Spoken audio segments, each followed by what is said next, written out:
Assalamualaikum warahmatullahi wabarakatuh. Dalam hari-hari ini kita disibukkan dengan Pilpres, pemilihan presiden. Dan bahkan kita dibingungkan bagaimana cara memilih calon presiden yang baik untuk memimpin Indonesia bisa mengantarkan Indonesia menjadi negara baldatun thayyibatun wa rabbun ghafur.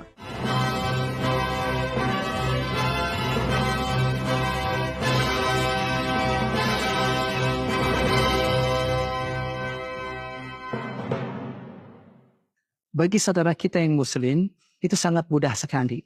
Kita mencontoh bagaimana kriteria yang dimiliki oleh baginda Rasulullah SAW, kemudian Rasul mewariskannya kepada kita semua. Sifat-sifat Rasulullah SAW itu utamanya ada 4. Fatonah, tabligh, amanah, dan siddiq.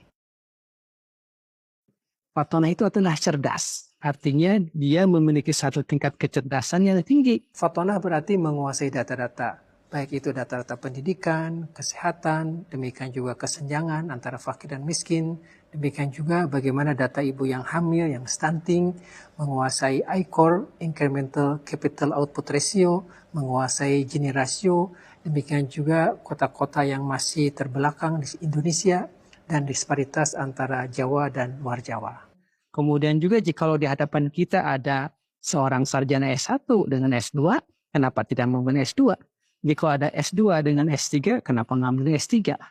Jika ada yang hanya bisa berbicara bahasa Indonesia saja dengan yang bahasa Inggris, kenapa kita nggak ngambil bahasa Indonesia dan bahasa Inggris?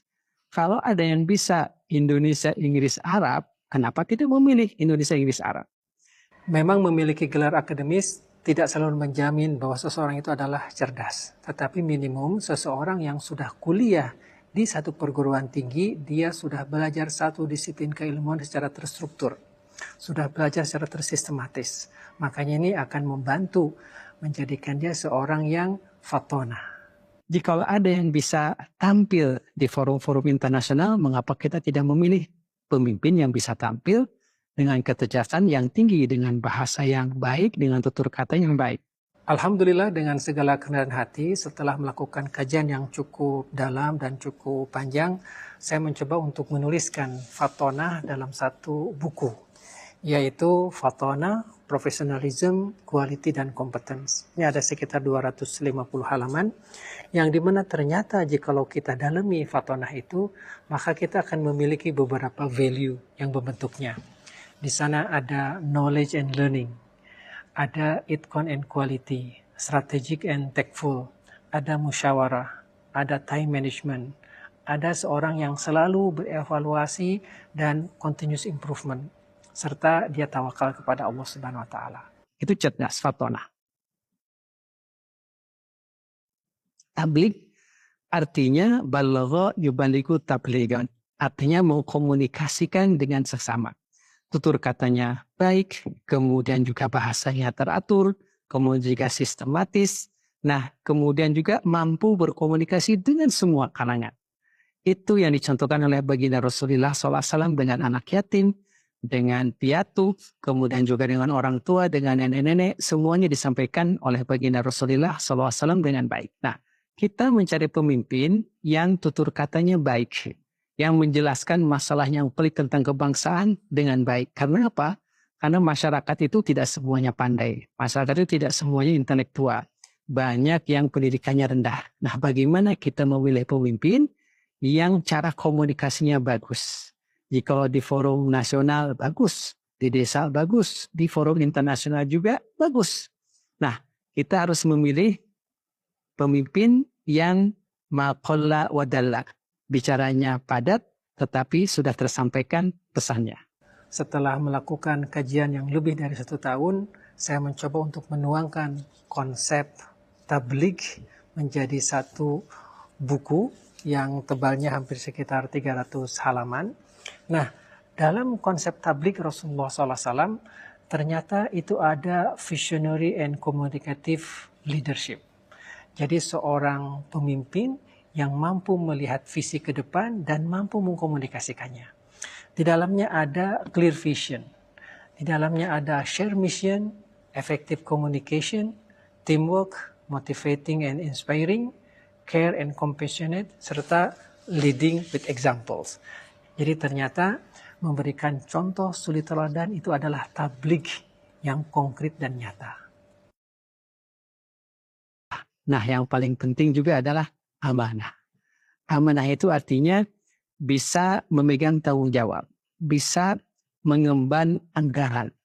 Kita lihat track recordnya ketika mendapatkan APBN atau APBD sekian triliun, bagaimana laporan keuangannya? Apakah WTP, wajar tanpa pengecualian? Dalam hal amanah ini kita bisa melihat kemungkinan capres kita bisa berasal dari pejabat karir atau pengusaha. Kalau pejabat karir kita melihat apakah ada kenaikan harta yang tidak wajar. Dahulu sedikit, sekarang luar biasa. Atau kalau seandainya latar belakangnya ada pengusaha, apakah dia mempergunakan kekuasaannya untuk bisnisnya? Atau ada penambahan aset, proyek, atau lahan yang fantastis. Nah, seorang yang amanah pasti tidak akan mempergunakan keduanya ini. Dan seorang yang amanah pasti tidak akan mempergunakan kekuasaannya agar hartanya naik secara tidak wajar, kalau seandainya pejabat karir, atau ada kenaikan aset, harta, proyek, atau lahan yang fantastis, jikalau dia latar belakangnya adalah pengusaha. Kita tidak bisa cerita saya akan amanah, tetapi yang paling bagus adalah melihat bagaimana ke belakang tentang laporan keuangan ketika dia menjabat. Berbicara tentang amanah, ternyata ini adalah satu yang sangat luar biasa. Amanah itu ternyata dibangun atas trustability. Ada justice di sana, ada fulfilling commitment, ada transparency, ada independency, ada emotional and physical fitness, serta ada accountability dan responsibility. Saya mencoba menuangkannya dalam satu buku yang kurang lebih sekitar 200 halaman. Insya Allah kita membaca bagaimana contoh suri teladan amanah dari Rasulullah Sallallahu Alaihi Wasallam. Dan yang terakhir adalah siddiq. Nah, siddiq ini adalah integritas. Integritas, kemudian juga siddiq berarti kejujuran. Siddiq berarti apa adanya. Nah, yang paling mudah, siddiq ini adalah bagaimana cerminan kepribadian, cerminan intelektualitas, dan cerminan spiritualitasnya. Bagaimana juga keturunannya, karena kita ingin tahu apakah dia ini person of trust atau tidak. Untuk saudara-saudara kita dari Muhammadiyah, melihat dan memilih calon pemimpin sangat mudah sekali. Bagaimana kita melihat kejernihan tauhidnya, bebas dan jauh dari syirik, jauh dari bid'ah, jauh dari khurafat. Demikian juga dia memiliki semangat tajdid, semangat pembaruan, semangat perubahan. Karena itu adalah inti daripada semangat pembaruan Muhammadiyah. Untuk ikhwanana min Nahdlatul Ulama, kita harus memiliki pemimpin yang aswaja, artinya ahlus sunnah wal jamaah. Dia harus bisa memimpin sholawat. Karena apa? Karena dia muslim. Demikian juga kunutnya fasih, bisa memimpin istighosa sebagai manifestasi permintaan pertolongan kita kepada Allah Subhanahu wa taala, dekat dengan pesantren dan dekat dengan kultur NU. Makanya semakin dekat seorang calon pemimpin dengan kultur NU, berarti dia bisa lebih diterima di kalangan hadirin. Nah, bagi saudara-saudara kita yang umum, sesungguhnya memilih pemimpin itu mudah saja. Kita lihat bagaimana tauhidnya, bagaimana salatnya, rajin tidak, bagaimana bacaan Qur'annya, ikhfa, idgham, gunnah, bila gunnahnya, rapi enggak. Demikian juga sempat tidak dia pergi haji dan umroh. Kenapa? Haji dan umroh ini kelihatannya simple, tetapi seseorang yang tingkat takwanya rendah tidak akan mementingkan untuk berangkat haji dan umroh. Karena apa? Karena memakan waktu. Dan tentu saja kita bisa melihat sinar dari iman itu dalam akhlaknya. Bagaimana berinteraksi dengan orang lain, terlihat tutur katanya, budi baiknya, sopan santunnya.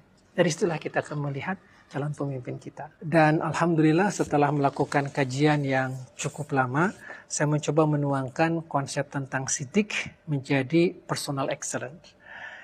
Siddiq ternyata dibentuk dari 7 komponen. Pertama, harus kuat tauhidnya, honest, jujur, peace of mind, orang yang tenang, orang yang tidak emosional.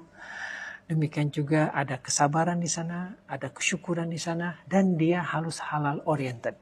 Artinya Tidak bisa seorang itu menjadi sidik jikalau dia korupsi. Tidak bisa seorang itu menjadi sidik jikalau laporan keuangannya itu tidak jelas. Dan pastinya sidik juga ada istiqomah. Jadi sesungguhnya memilih pemimpin itu gampang. Kita terapkan aja sidik, amanah, fatonah, tabligh. Bagaimana kecerdasannya, bagaimana cara berkomunikasinya, bagaimana tingkat amanahnya, dan bagaimana tingkat integritasnya. Jadi kalau kita sudah bisa memilih, insya Allah kita akan memiliki pemimpin di 2024, pemimpin yang terbaik. Assalamualaikum warahmatullahi wabarakatuh.